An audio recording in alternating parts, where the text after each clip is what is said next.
যখন কোনো মানুষের রূহ দেহ থেকে বের হওয়ার পথে থাকে তখন তার কাছে 5 জন ফেরেশতা আসেন। প্রথম ফেরেশতা সেই মুহূর্তে আসেন যখন মানুষের রূহ কণ্ঠনালী হলক পর্যন্ত পৌঁছে যায়। তিনি বলেন, তোমার সেই শক্তিশালী শরীর কোথায় গেল?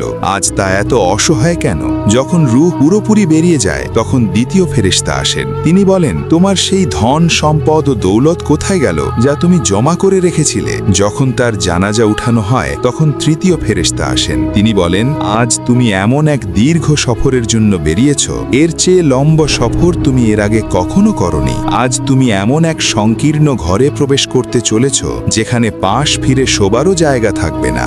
যখন কবরে নামিয়ে দেওয়া হয় তখন চতুর্থ ফেরেশতা আসেন। তিনি বলেন, গতকাল পর্যন্ত তুমি মাটির ওপরে চলতে, আর আজ তুমি মাটির নিচে শুয়ে আছো। গতকাল পর্যন্ত সবাই তোমার সাথে ছিল, আর আজ তুমি একা পড়ে আছো। যখন কবরে মাটি দেওয়া হয় এবং সবাই চলে যায় তখন পঞ্চম ফেরেশতা আসেন। তিনি বলেন, তোমার সব কাছের মানুষ তোমাকে ছেড়ে চলে গেছে। আজ হয়তো তোমাকে জান্নাতের সুসংবাদ দেওয়া হবে অথবা জাহান্নামের যন্ত্রণাদায়ক আযাব ভোগ করতে হবে।